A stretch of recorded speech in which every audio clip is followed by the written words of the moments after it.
अस्सलाम वालेकुम। तो अभी आप लोग मैथ से परेशान हैं। मैं आपको बता रहा हूँ कि मैथ्स में आपने एक्सपर्ट बनना है तो सारे एक बात कहते हैं प्रैक्टिस करें प्रैक्टिस करें प्रैक्टिस करें, लेकिन फिर भी हमें डर लगा रहता है। तो उसके लिए उस प्रैक्टिस से पहले दो बातें ज़रूरी हैं। उस प्रैक्टिस से पहले क्या है? दो बातें ज़रूरी हैं। Number 1 is basics, revise the basics. उस प्रैक्टिस से पहले जरूरी क्या है कि बेसिक कॉन्सेप्ट्स को रिवाइज किया जाए। नंबर 2, जब आपने कोई सवाल करना है तो उसके स्टेप्स को समझे, फिर प्रैक्टिस पर आए। हमें सिर्फ ये हमेशा मिलता है और सुनते रहे कि प्रैक्टिस करें प्रैक्टिस करें, प्रैक्टिस ही आती है, ठीक है, लेकिन उसके पीछे ये दो स्टेप्स ना हो तो फिर प्रैक्टिस पूरा फायदा नहीं देगी। लिहाजा हमें ये समझना है कि प्रैक्टिस से पहले ये दो स्टेप्स हमारे छूट रहे हैं, इसी वजह से हम इतना ज्यादा लिखते हैं, बार बार सवाल करते हैं, फिर भी रह जाते हैं। ठीक हो गया? तो वो बेसिक्स रिवाइज करनी। हमारा आज ये टॉपिक ज्योमेट्री का है, तो ज्योमेट्री के कुछ बेसिक्स रिवाइज करने चाहेंगे हम। तो ज्योमेट्री किसे कहते हैं? जियो का मतलब होता है अर्थ और मिट्री का मतलब होता है मेजरमेंट। मैं मुख्तसर सा अभी तारुफ दूंगा जो इससे मुताल्लिक है। मेजरमेंट यानी branch of mathematics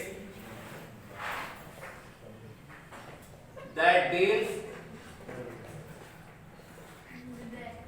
with methods to measure different shapes on earth।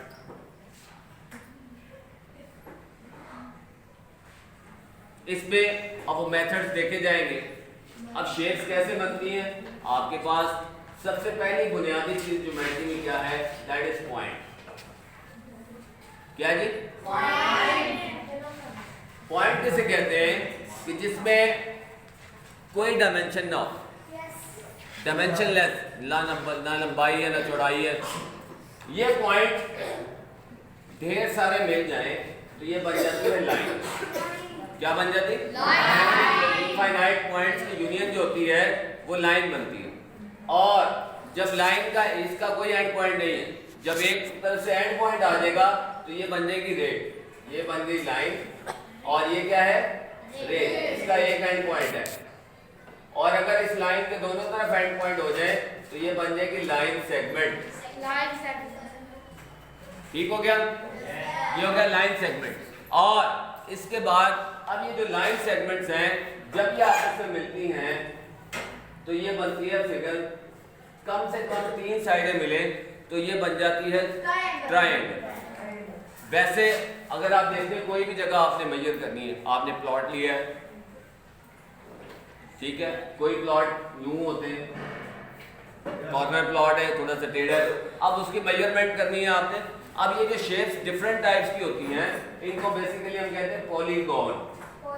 Gone का मतलब होता है side, poly means many, poly means यानी many sided.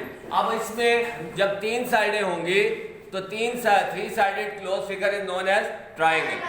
3 sided close figure is known as triangle. में जहां ये दो लाइनें आपस में मिल रही हैं इसको कहते हैं वर्टेक्स और इसकी प्लूरल है वर्टिसेस। और इसके दरमियान जो है ये शेप है इसको कहते हैं एंगल। क्या कहते हैं जी? एंगल। अब इन वर्टिसेस जो साथ साथ हैं इनके दरमियान वाला जो एंगल होता है वो इंटीरियर होता है और जो बाहर होता है वो एक्सटीरियर है। यहां तक बात समझ में आ गई सब? अब अब मैं आपको 2 खुसूसी दम बता रहा हूं। क्या बता रहा हूं जी? जो रूल्स हैं, स्टेप्स हैं 9.1 को हल करने के लिए, पहले सवाल के लिए 2 खुसूसी दम और सवाल हो जाएंगे एकदम, तो परेशानी हो जाएगी कम, तो घबराएंगे नहीं हम। तो वो दम क्या है सुने। Number 1, sum of interior angles of triangle. हाँ जी, is equal to 180। Number 2, exterior angle opposite exterior angle is equal to sum of interior angles. Sum of interior angle. मैं आप दो सवाल आपको हल करके दिखाता हूँ। इधर देखिए, अब इसमें कौन से एंगल दिए हुए हैं, इंटीरियर या एक्सटीरियर? इंटीरियर। तो पहला कानून लगाएंगे, 55 degree plus 39 degree plus A is equal to 180। इन दो को प्लस करें, 9 और 5 4 और 5 4 94 plus A is equal to 180। अब मतलब क्या है, छोटे बड़ों के पास जाएंगे या बड़े छोटों के पास जाएंगे? छोटे बड़ों के पास जाएंगे। 94 छोटा है, 180 180 अपनी जगह पर है, 94 उधर जाके माइनस हो जाएगा। जब ये माइनस हो जाएगा तो आपके पास क्या आ जाएगा? 86। ये आपका आंसर आ गया। इसी तरीके से अब दूसरे कानून के लिए हम एक सवाल करते हैं।